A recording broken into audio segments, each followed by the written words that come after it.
नमस्कार दोस्तों, आईटीआई सरकारी नौकरी के यूट्यूब चैनल पर आपका हार्दिक स्वागत है। देखिए फ्रेंड्स, आज के इस वीडियो में हम लोग बात करेंगे राजस्थान टेक्निकल हेल्पर के बारे में। ठीक है, राजस्थान टेक्निकल हेल्पर के जो इलेक्ट्रीशियन ट्रेड से संबंधित जो आपका जो क्वेश्चन पेपर है उसकी बात करेंगे, मास्टर क्वेश्चन पेपर। ठीक है, मास्टर क्वेश्चन पेपर की बात करेंगे। ये जो आपका एग्ज़ाम हुआ था 28/8/2012 को, शिफ्ट नंबर 2 में आपका ये एग्ज़ाम हुआ था। ठीक है, इस वीडियो में हम लोग कंप्लीट इसकी बात करेंगे, राजस्थान टेक्निकल हेल्पर के प्रीवियस ईयर पेपर की बात करेंगे, जो कि आपके लिए जो मेंस जो आपका एग्ज़ाम होगा उसमें बहुत ही ज़्यादा इम्पोर्टेंट आपका रहने वाला है सेकंड एग्ज़ाम के अंदर। ठीक है, सेकंड एग्ज़ाम की आपकी एग्ज़ाम डेट आ चुकी है। आपका जो एग्ज़ाम होगा वो जुलाई में होगा, सेकंड एग्ज़ाम। तो इसके लिए ये जो सीरीज़ है ये आपके लिए बहुत ही इम्पोर्टेंट होने वाली है, क्योंकि इस सीरीज़ में हम लोग उन्हीं क्वेश्चनों को ऐड करेंगे जो कि हमारे प्रीवियस ईयर में आए हुए क्वेश्चंस आपको बताए गए हैं। चलिए बिना किसी टाइम के हम क्वेश्चन नंबर फर्स्ट की ओर चलते हैं। और क्वेश्चन नंबर फर्स्ट में आपसे दिया गया है, देखिए ये आपके सामने क्वेश्चन नंबर फर्स्ट आपको दिखाया गया है कि इलेक्ट्रिक टेस्टर में किस प्रकार का जो बल्ब है वो प्रयुक्त होता है। इलेक्ट्रिक टेस्टर में जो आपके पास घरेलू टेस्टर आता है, वैद्युतिक टेस्टर आता है, उसमें कौन सा बल्ब होता है। तो इसका जो करेक्ट आंसर होगा option number C is the correct answer. Neon bulb का यूज लिया जाता है किसमें, इलेक्ट्रिक टेस्टर में। और जो नियोन बल्ब है उसकी जो वोल्टेज रेटिंग होती है कितनी होती है, 500 वोल्टेज तक के लिए ये कार्य करता है। ठीक है, चलिए क्वेश्चन नंबर सेकंड की बात करेंगे। और क्वेश्चन नंबर सेकंड में आपको दिया गया है, ये देखिए क्वेश्चन नंबर सेकंड आपको दिखाया गया है। सेकंड में निम्न में से संलयन झलाई का उदाहरण कौन सा है। अब देखिए संलयन झलाई का जो मीनिंग होता है उसको बोलते हैं वेल्डिंग। ठीक है, क्या बोलते हैं उसको, वेल्डिंग। वेल्डिंग को क्या बोलते हैं, संलयन झलाई बोलते हैं। ठीक है, अब ये उदाहरण इसका कौन सा है, तो वेल्डिंग का उदाहरण आपसे पूछा गया है। तो वेल्डिंग का उदाहरण इनमें से कौन सा है, option number A is the correct answer. Arc जो झलाई है वो वेल्डिंग का एक उदाहरण होती है, आर्क वेल्डिंग होती है, तो इसीलिए ये वेल्डिंग का प्रकार आपसे पूछा गया है। ठीक है, चलिए क्वेश्चन नंबर 3। और क्वेश्चन नंबर 3 में आपसे बात करेंगे कि तांबे की 2 चादरों पर क्लिक लगाए जाते समय क्लिक प्राथमिक रूप से किसकी बनी होनी चाहिए। भाई तांबे की 2 चादर हैं, ये आपके सामने चादर फर्स्ट है, ये आपके सामने चादर जो है वो सेकंड दिखाई गई है। इन चादर फर्स्ट और चादर सेकंड के लगाए जाते समय क्लिक लगाए जाते हैं। क्लिक किसे बोलते हैं, जैसे आप लोग 2 चादरों को जोड़ोगे ना तो बीच में क्लिक लगाई जाएगी। ये जो क्लिक है ये किसकी होनी चाहिए, जैसे चादर तांबे की हैं तो ये क्लिक भी किसकी होनी चाहिए, तांबे की ही बनाई जानी चाहिए। तो इसका जो क्वेश्चन नंबर थर्ड का जो राइट आंसर होगा option number D is the correct answer होगा। ठीक है, चलिए क्वेश्चन नंबर 4 की बात करेंगे। क्वेश्चन नंबर 4 में आपको दिया गया है घरेलू उपयोग में किस प्रकार का सबसे सामान्य और महत्वपूर्ण फ्यूज है जो प्रयुक्त किया जाता है। घरेलू उपयोग में, तो घरेलू कार्यों के लिए कौन सा फ्यूज का यूज लिया जाता है, तो देखिए option number D is the correct answer. घरेलू कार्यों के लिए किटकैट फ्यूज का यूज लिया जाता है। ठीक है, किटकैट फ्यूज। और ये जो फ्यूज हैं किटकैट फ्यूज वो किसके बनाए जाते हैं, पोर्सलीन के किटकैट फ्यूज हैं जो बने होते हैं। ठीक है, यहाँ से ये आपको याद रखना है। चलिए क्वेश्चन नंबर बात करेंगे 5 की। और क्वेश्चन नंबर 5 में आपको दिया गया है स्पीकर्स को बॉक्स में क्यों रखा जाता है। जो आपके पास लाउड स्पीकर आते हैं उस लाउड स्पीकर को आप लोग बॉक्स में क्यों रखते हैं वो आपसे पूछा गया है। तो देखिए इसका जो राइट आंसर होगा ध्वनि आउटपुट जो है वो उच्च प्राप्त करने के लिए। तो option number C is the correct answer. Speakers को बॉक्स में क्यों रखेंगे, जो ध्वनि की आउटपुट है वो उच्च हो जाएगी। ठीक है, इसी वजह से स्पीकर्स को बॉक्स में रखा जाता है। क्वेश्चन नंबर 6, निम्न में से हैमर का भाग कौन सा है।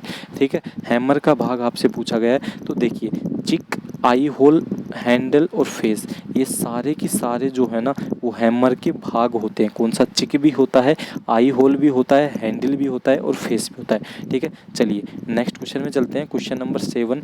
और क्वेश्चन नंबर 7 में आपसे पूछा गया है कि इनमें से कौन सा परिपथ वियोजक सबसे कम आर्क ऊर्जा का उत्पादन करता है। सबसे कम आर्क जो होगी ना वो कौन से परिपथ वियोजक में होगी, ये आपसे पूछा गया है। तो देखिए सादा तेल में नहीं होगी, न्यूनतम तेल में नहीं होगी, एयर ब्लास्ट, बिल्कुल option number C is the correct answer. जो सबसे कम आर्क होगी वो किस में होगी, एयर ब्लास्ट में सबसे कम आर्क होगी। इसकी यदि मैं दाब की बात करूं तो 30 MB प्रति ग्राम होगा। ठीक है, ये इसका दाब होता है, मिलीग्राम प्रति वोल्ट। ठीक है, 30 चलिए क्वेश्चन नंबर 8 की मैं बात करूंगा। तो क्वेश्चन नंबर 8 में आपको दिया गया है पदार्थ मृदु होने के कारण विकृत हो जाने की वजह से SWG के इस्तेमाल में किस वायर को नहीं मापा जा सकता। पदार्थ जो है मृदु होने के कारण, पहली बात तो ये कि इनमें से मृदु पदार्थ कौन सा है, तांबा नहीं है, एल्यूमिनियम एक मृदु पदार्थ है। तो right answer, the correct answer क्या आ जाएगा, ऑप्शन नंबर बी। एल्यूमिनियम जो पदार्थ होता है वो मृदु होने के कारण क्या हो जाता है, विकृत। विकृत का मतलब टूट जाता है, ठीक है, विखंडित हो जाता है। इसलिए जो SWJ है उसको उसके यूज से एल्यूमिनियम का जो साइज है वो नहीं मापा जा सकता है, ठीक है। चलिए क्वेश्चन नंबर 9, और क्वेश्चन नंबर 9 में आपको दिया गया है सोल्डर किसका विशेष मिश्रण होता है। जो सोल्डर होता है ना वो किसका, तांबा सीसा नहीं, टिन और सीसा। बिल्कुल right answer, option number B is the correct answer. Tin और सीसा का विशेष रूप कौन होता है, वो होता है टिन और सीसा का विशेष रूप सोल्डर का विशेष रूप होता है, ठीक है। चलिए क्वेश्चन नंबर बात करेंगे 10 की। क्वेश्चन नंबर 10 में आपको दिया गया है कि इलेक्ट्रॉनिक कार्य के लिए सोल्डर में टिन और सीसा का सबसे उचित जो उपयोग होता है वो क्या होता है, सबसे उचित अनुपात टिन और सीसा का, ठीक है। 50/50 नहीं होता है, 40/60, तो 40% टिन 60% सीसा, ये भी नहीं होता है, 60/40। बिल्कुल C is the correct answer. आपका जो राइट आंसर होगा option number C is the correct answer. जो 40/60, तो 40 तो क्या होगा, तो 60 तो होगा आपका, 60 तो होगा टिन और 40 क्या होगा आपका, 40 होगा आपका सीसा, ठीक है। चलिए क्वेश्चन नंबर 10 में बात करेंगे, और क्वेश्चन नंबर 10 में आपको दिया गया ये देखिए, सॉरी क्वेश्चन नंबर 11, वायर के सिरे पर टनिंग का कार्य क्या होता है। वायर का जो सिरा है उसके ऊपर टनिंग का कार्य क्या होता है, इसके ऊपर इंसुलेशन को हटाना नहीं, टनिंग का कार्य ये नहीं होता है, इंसुलेशन का हटाना। ऑक्साइड लेयर की कोटिंग को साफ करना ये भी नहीं होता है, इसके ऊपर सोल्डर की पतली कोटिंग लगाना। बिल्कुल option number C is the right answer, option number C is the right answer. क्या होगा, सी इसका बिल्कुल राइट आंसर होगा। इसके ऊपर सोल्डर की पतली जो कोटिंग है वो लगा दी जाती है, किसके ऊपर, टनिंग करते हैं ना, कोई भी वायर है, जैसे ये कोई वायर हो गया, ये वायर के एंड सिरे पर ही किया जाएगा, ठीक है। तो वायर के जो एंड सिरा होता है उसको टनिंग किसे बोलते हैं, इसके एंड सिरे के ऊपर जो सोल्डर होता है उसकी पतली सी कोटिंग कर दी जाती है, सोल्डर लगा दिया जाता है इसके एंड सिरे के ऊपर, ठीक है। चलिए तो क्वेश्चन नंबर 12 की बात करेंगे। तो क्वेश्चन नंबर 12 में आपको क्या दिखाया गया है, देखिए ये क्वेश्चन नंबर 12 आपको दिखाया गया है कि टर्मिनल बनाने के लिए साधारणतः किस आधार पदार्थ का इस्तेमाल किया जाता है। टर्मिनल बनाना है आपको, ठीक है, टर्मिनल कॉन्टैक्टर बताने हैं, तो कॉन्टैक्टर बनाने के लिए साधारणतः किसका यूज करोगे, टिन का नहीं करते आप कॉन्टैक्टर के लिए, इस्पात का नहीं करते, रजत का नहीं करते, टंगस्टन का नहीं करते, तो option number E is the correct answer. तो तांबा होगा उसका यूज करोगे आप लोग टर्मिनल बनाने के लिए। चलिए क्वेश्चन नंबर बात करेंगे क्वेश्चन नंबर 13 की, और क्वेश्चन नंबर 13 में आपको दिया गया है कि विद्युत ऊर्जा कहाँ से प्राप्त की जाती है। विद्युत ऊर्जा, यांत्रिक ऊर्जा को विद्युत ऊर्जा में बदला जा सकता है, रासायनिक ऊर्जा को भी विद्युत ऊर्जा में बदला जा सकता है, प्रकाश ऊर्जा को भी विद्युत ऊर्जा में बदला जा सकता है, और जल जो हाइड्रोलिक ऊर्जा होती है उससे भी विद्युत ऊर्जा में बदला जा सकता है। तो option number E is the correct answer. सभी प्रकार के जो स्रोत दिखाए गए हों उन सभी से विद्युत ऊर्जा प्राप्त की जा सकती है। चलिए क्वेश्चन नंबर बात करेंगे 40 की, 14 नंबर के क्वेश्चन की बात करेंगे। आवेशों के मध्य आकर्षण और अपकर्षण बल किस पर निर्भर करता है। आवेशों के मध्य आकर्षण और अपकर्षण जो बल है वो किसके ऊपर निर्भर करता है, आवेशों के गुणनफल कर, बिल्कुल राइट आंसर होगा। आवेशों के मध्य की दूरी पर, बिल्कुल राइट आंसर। पदार्थ के प्रकार पर, आवेश के तापमान पर, तो option number E is the correct answer कि जो आकर्षण और प्रतिकर्षण का जो बल होता है ना वो किस किस के ऊपर निर्भर करता है, गुणनफल और मध्य की दूरी पर। अब देखिए कैसे, उसकी भी बात कर लेते हैं। तो हमने सूत्र पढ़ा होगा F बराबर के Q1 Q2 upon D square. तो आवेशों का गुणनफल Q1 इंटू Q2, आवेशों का गुणनफल, आवेशों की मध्य की दूरी डी स्क्वायर, ठीक है, डी के ऊपर भी निर्भर करता है। चलिए क्वेश्चन नंबर 15 में बात करेंगे। ऐसे तार का क्या होगा जिसमें संवाहक में दरारें होती हैं। ऐसे तार का क्या होगा जिसमें चालन में दरारें होंगी, ठीक है। ये कोई तार है, इसमें क्या हो गई, दरार हो गई, तो ये क्या होगा, इसका जो रेजिस्टेंस होगा ना वो मैक्सिमम हो जाएगा। इसमें से धारा प्रवाह क्या हो जाएगा, आई का मान क्या हो जाएगा 0, और रेजिस्टेंस का मान क्या हो जाएगा, मैक्सिमम, ठीक है। तो option number C is the correct answer. अनंत प्रतिरोध हो जाएगा, किस में हो जाएगा, इस चालक तार में। चलिए क्वेश्चन नंबर 16 की बात करेंगे, और 16 को आपको दिया गया है देखिए क्वेश्चन नंबर 16 में आपको दिया गया है किसकी जांच के लिए कंटिन्यूटी टेस्टर का इस्तेमाल किया जाता है। ठीक है, कंटिन्यूटी टेस्टर का इस्तेमाल किसकी जांच के लिए, तार की चालकता नहीं, तार के भीतर के संवाहक की निरंतरता, बिल्कुल तार के भीतर के संवाहक की कंटिन्यूटी, बिल्कुल सही है। Option number 20 the correct answer. जो कंटिन्यूटी टेस्ट होता है ना, वो किसके लिए किया जाता है कि तार के भीतर जो चालकत्व है, वो करंट जो है वो नियत रूप से बह रहा है या नहीं बह रहा है, इसलिए कंटिन्यूटी का टेस्ट किया जाता है। ठीक है, चलिए क्वेश्चन नंबर 17। क्वेश्चन नंबर 17 में आपको दिया गया है भूरे, काले और भूरे की कोडिंग युक्त प्रतिरोध का मान ज्ञात कीजिए। अब देखिए भूरे का क्या होता है, आपने सूत्र तो पढ़ा ही होगा, BBROY ग्रेट ब्रिटेन। ठीक है, 0 1, तो ब्लैक और ब्राउन, तो ये क्या पूछा है, ब्लैक और ब्राउन, तो 0 और 0 तो ये आ गया, ये 1 नंबर आ गया, फिर 2 नंबर, 3 नंबर, 4 नंबर, तो ब्लैक भूरा कितने नंबर पे है, भूरा जो है आपका कितने नंबर पे, 1 नंबर पे है। तो देखिए इनमें से 1 नंबर पे कौन सा है, तो इनमें से जो ये जो राइट आंसर ये जो होगा ना, ये ऑप्शन आपका नहीं हो सकता क्योंकि ये 1 से स्टार्ट नहीं हो रहा है। फिर काले की बात करेंगे तो ब्लैक है जो 0 नंबर पे आता है, तो ब्लैक 0 नंबर पे। अब देखिए डायरेक्ट 150 आ गया, ये भी नहीं होगा, डायरेक्ट ये 130 आ गया, ये भी नहीं होगा, ये भी नहीं होगा, तो option number 20 the correct answer क्या होगा, 100 ओम होगा। आगे और चेक कर सकते हैं आप लोग, भूरा फिर आ गया, तो भूरा फिर आ गया तो क्या आ गया, भूरे, काले और भूरे रंग की कोडिंग का युक्त क्या होगा, भूरे, काले और भूरे, भूरा फिर आ गया, तो ये 10 की घात 0, 10 की घात 1, 10 की घात 1 करेंगे तो 10 की घात 1, तो 10 से गुणा कर देंगे, 10 इंटू 10 हो जाएगा, तो ये कितना आ जाएगा, 100 हो जाएगा, तो option number 20 the correct answer. ठीक है, चलिए क्वेश्चन नंबर 18 की बात करेंगे। क्वेश्चन नंबर 18 में आपको दिया गया है इलेक्ट्रॉनिक सोल्डर में प्रयुक्त रोजिन कोर सोल्डर कितने तापमान पर पिघल जाता है।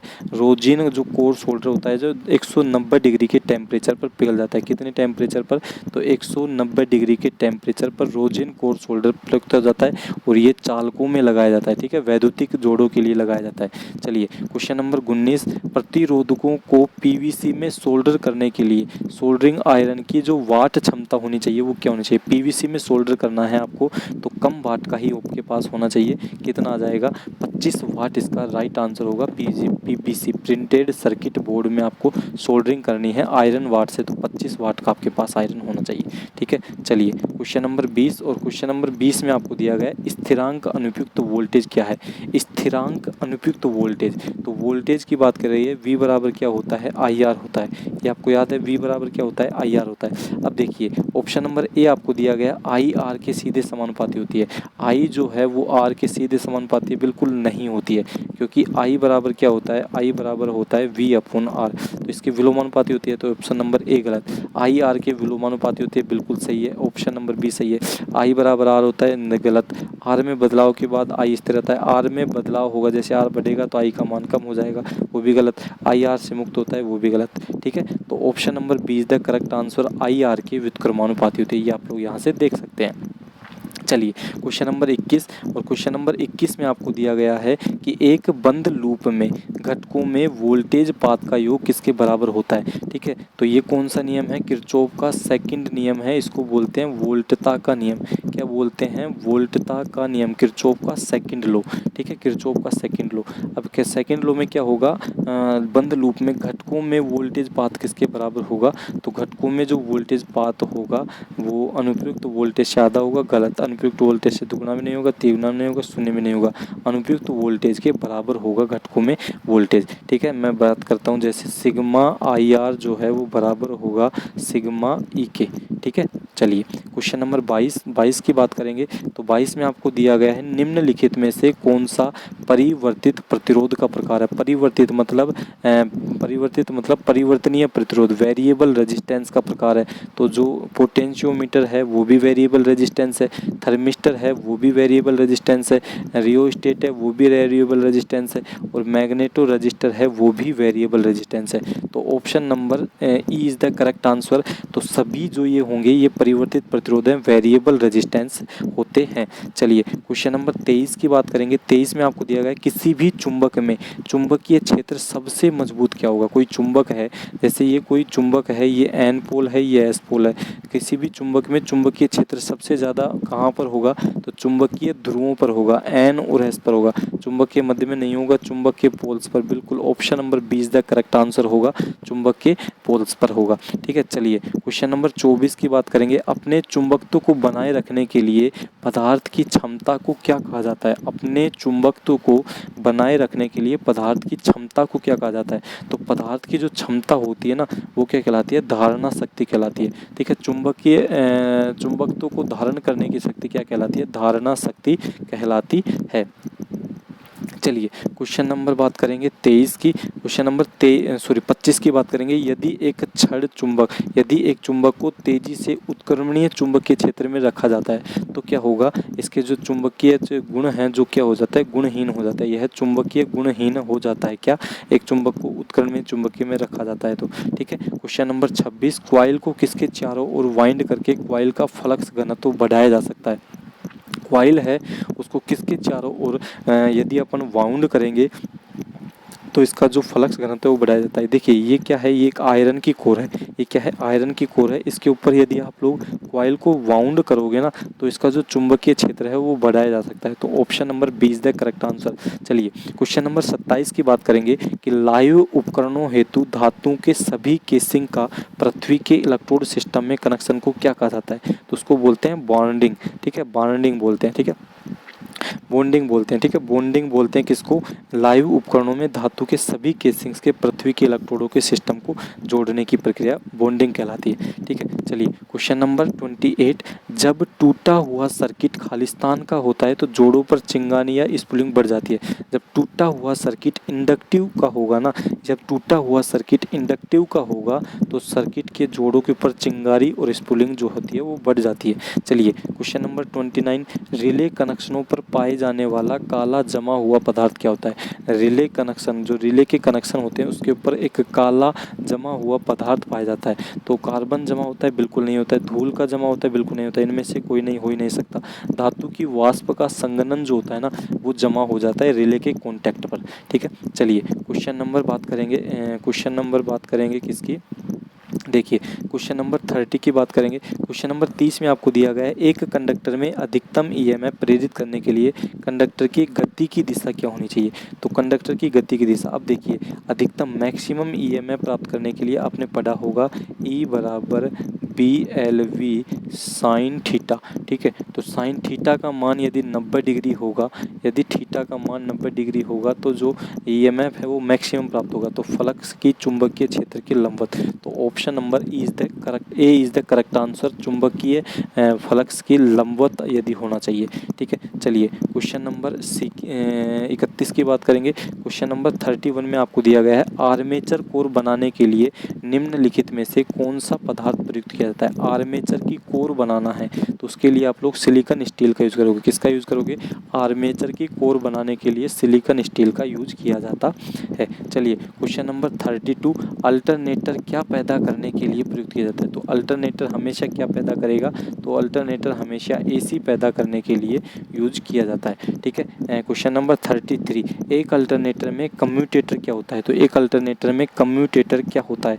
अल्टरनेटर में कम्यूटेटर पूछ रहा है क्या होता है? स्प्लिट रिंग कम्यूटेटर नहीं होता, स्लिप रिंग होती है। ठीक है, आर्मेचर कॉइल, सॉरी ये पूछ रहा है कि एक अल्टरनेटर में कम्यूटेटर में होता है। तो यदि स्प्लिट रिंग पूछेगा ना तो ये तो स्प्लिट रिंग तो क्या होता है? ये तो डीसी मशीन में होता है या फिर इसी को स्प्लिट रिंग को क्या बोलते हैं? कम्यूटेटर। लेकिन अल्टरनेटर में क्या होता है? अल्टरनेटर में आपका ये जो होगा ना ये होगा स्लिप रिंग। ठीक है, अल्टरनेटर में क्या होता है? स्लिप रिंग होता है। ठीक है, चलिए क्वेश्चन नंबर 34 की बात करेंगे। तो 34 आपको दिया गया है कि कंडक्टर्स में बंडलिंग मुख्य रूप से किस लिए की जाती है? एक कंडक्टर है, कंडक्टर्स की बंडलिंग जो होती है ना, बंडलिंग मुख्य रूप से किस लिए की जाती है? अब देखिए ये कोई कंडक्टर, ये तो एक कंडक्टर है। अब ये क्या है? अनेकों कंडक्टर हैं, इसकी बंडलिंग कर दी, मतलब इसके साथ एक और कंडक्टर लगा दिया, एक और कंडक्टर लगा दिया। तो इस प्रकार से कंडक्टर की क्या कर दी? बंडलिंग कर दी। ठीक है, ये कंडक्टर आ गए, ये कई प्रकार के कंडक्टर हो गए, बंडलिंग हो गई। तो प्रतिघात को कम करने के लिए बिल्कुल option number A is the correct answer. जो प्रतिघात प्रतिघात होता है, इंडक्टिव रिएक्टेंस होता है, उसको कम करने के लिए किसका यूज़ करेंगे, बंडलिंग का यूज़ करते हैं। किसका यूज़ करते हैं, बंडलिंग का यूज़ करते हैं प्रतिघात को कम करने के लिए। ठीक है, चलिए क्वेश्चन नंबर 35 की बात करेंगे और 35 में आपको दिया गया है सिंचाई और घरेलू पंप सेट में निम्नलिखित में से कौन सा मोटर प्रयुक्त करेंगे।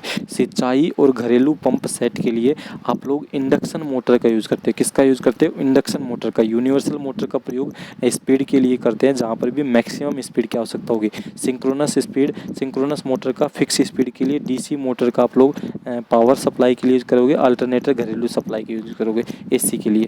ठीक है, चलिए क्वेश्चन नंबर बात करेंगे 36 की। 36 में आपको दिया गया है स्क्वायरल केज इंडक्शन मोटर का निम्नलिखित में से लाभ क्या होता है। स्क्वायरल केज इंडक्शन मोटर, तो स्क्वायरल केज इंडक्शन मोटर का उच्च प्रारंभिक टॉर्क होता है, नहीं होता है। स्क्वायरल केज का नहीं होता है, किसका होता है, स्लिप रिंग इंडक्शन मोटर का।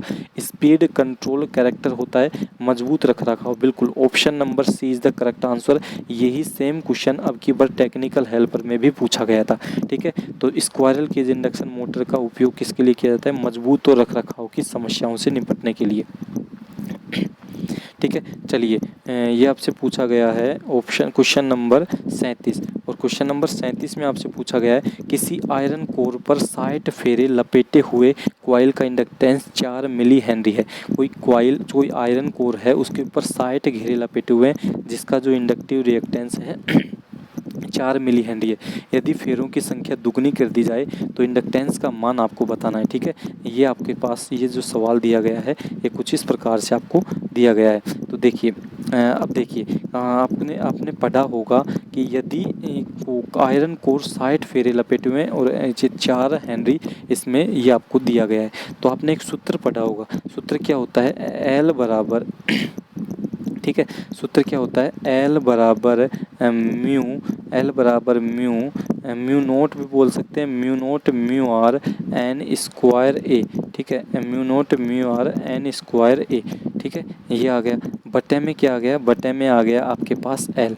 ठीक है, तो ये कुछ इस प्रकार से होता है। ठीक है, अब इंडक्टर में ये पूछ रहा है कि डायरेक्ट घेरों की संख्या, तो एल समानुपाती क्या हो गया, एन स्क्वायर। ठीक है, इंडक्टर में घेरों की संख्या के स्क्वायर के बराबर क्या होता है, इंडक्टिव रिएक्टेंस होता है। ठीक है, इंडक्टेंस होता है, एल का मान होता है। अब यदि घेरों की संख्या को 2 गुना कर दिया जाए, यदि घेरों की संख्या को 2 गुना कर दिया जाए तो इसको 2 से गुणा कर दीजिए। तो 2 से गुणा करेंगे तो क्या आ जाएगा, 2 का स्क्वायर कितना आ जाएगा, 4, और 4 इंटू 4 कितना आ गया, 16।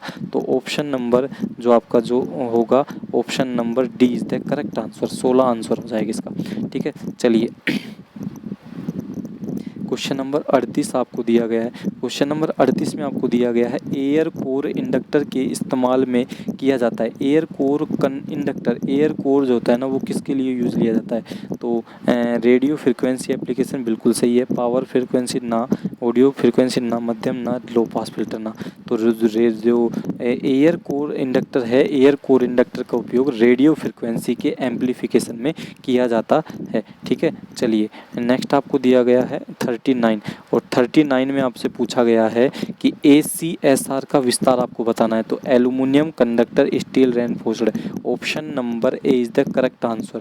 ठीक है, option number A is the correct answer. Aluminium conductor steel reinforced जो होता है ये ACSR की फुल फॉर्म होती है। चलिए क्वेश्चन नंबर 40, उच्च आवृत्तियों पर कंडक्टर के सतह के साथ धारा का प्रवाहित होना, इस घटना को क्या कहा जाता है, तो इस घटना को स्क्रीन इफेक्ट कहा जाता है। हाई फ्रिक्वेंसी के ऊपर धारा के साथ घट जाता है।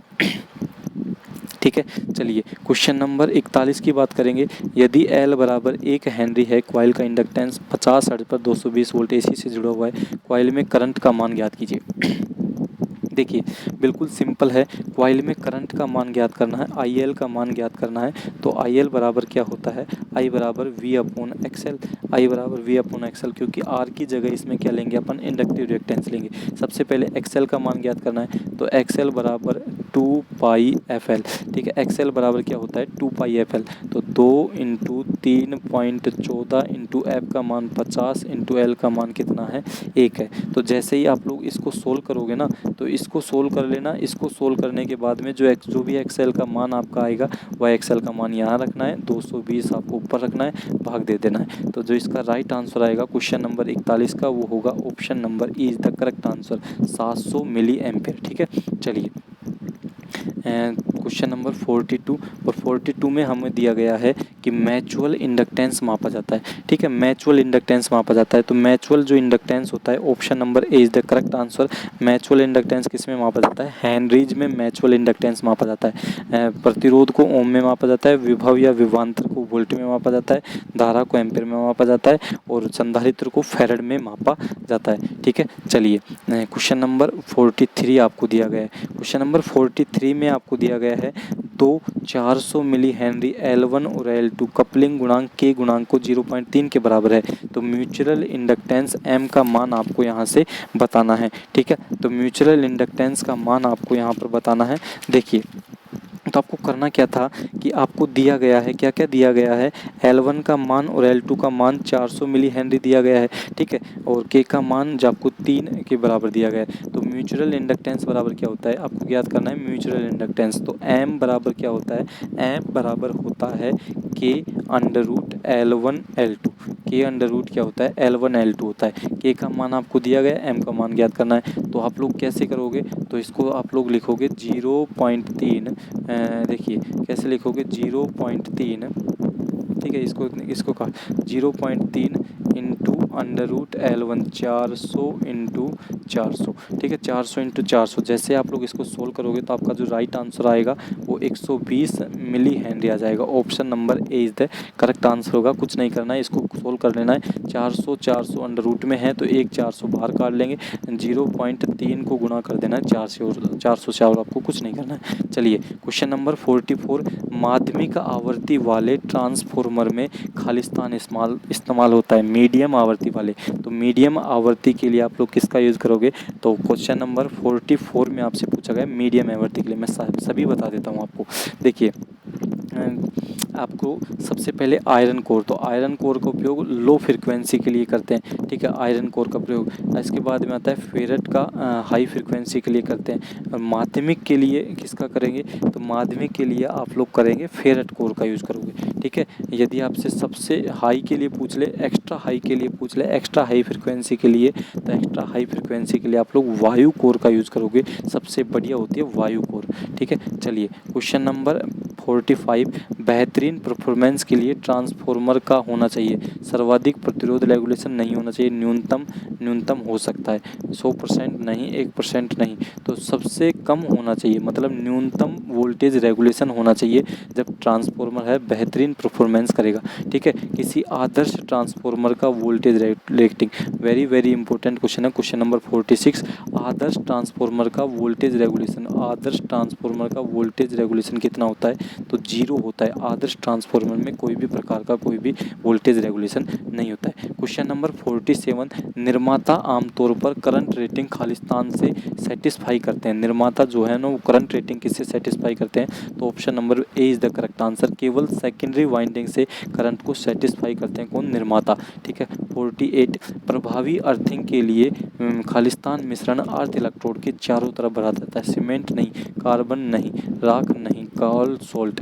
ठीक है, कोल सोल्ट का यूज़ लिया जाता है किसके लिए, प्रभावी अर्थिंग के लिए। चलिए question number 49, 20 volt 250 volt bulb का प्रतिरोध कितना होगा, आपको याद है आर आपको निकालना है V² तो 200 इंटू 200 का स्क्वायर बटे पी, 100 एकम 100 200 200 200 गुणा करांगा तो कितना 400, तो सी इज द करेक्ट आंसर इसका हो जाएगा। चलिए क्वेश्चन नंबर 50, और क्वेश्चन नंबर 50 में आपको दिया गया है और आज की इस वीडियो का लास्ट क्वेश्चन, किसी कैपेसिटर के चार्ज Q और वोल्टेज V और कैपेसिटर C के बीच में आपको संबंध बताना है। तो क्या होता है, Q बराबर CV होता है। Q बराबर क्या होता है, CV होता है। नहीं है तो C बराबर क्या होगा, तो C बराबर होगा Q बटे V। C बराबर क्या होगा, Q बटे V। तो option number A is the correct answer. C बराबर क्या होगा, option number A is the correct answer, Q बटे V। ठीक है फ्रेंड्स, तो डियर फ्रेंड्स, यदि ये वीडियो आपको पसंद आए तो वीडियो को लाइक करें, शेयर करें, चैनल को सब्सक्राइब कर दीजिए। इसी प्रकार से रोज़ आपको पर डे आपको एक वीडियो मिलेगी। टोटल हम एक पेपर को, एक जो पेपर आपका हुआ था जैसे 100 टेक्निकल के क्वेश्चन होते हैं तो 50 + 50 2 वीडियो में हम लोग बात करेंगे। प्रत्येक वीडियो के लिए, प्रत्येक पेपर के लिए आपको 2 पार्ट मिलेंगे। ठीक है, और यदि आपको नॉन टेक्निकल देखना है इन्हीं वीडियो के पार्ट का, तो आप लोग टेलीग्राम पर हमारे जो यूट्यूब चैनल है उसके ऊपर एक प्लेलिस्ट बन रही है, non tech paper technical technical helper 2018 के नाम से। उसमें जाकर के आप लोग इसका नॉन टेक्निकल देख सकते हैं, टेक्निकल का सॉल्यूशन हम पर डे यहाँ पर आपको करवाने जा रहे हैं। ठीक है, तो वीडियो पसंद आए तो लाइक कीजिए और कमेंट ज़रूर कीजिए कि ये जो सीरीज़ है ये चलनी चाहिए या फिर नहीं चलनी चाहिए। इसके आप लोग कमेंट कीजिए या फिर इसमें क्या सुधार करना चाहिए। ठीक है फ्रेंड्स, धन्यवाद।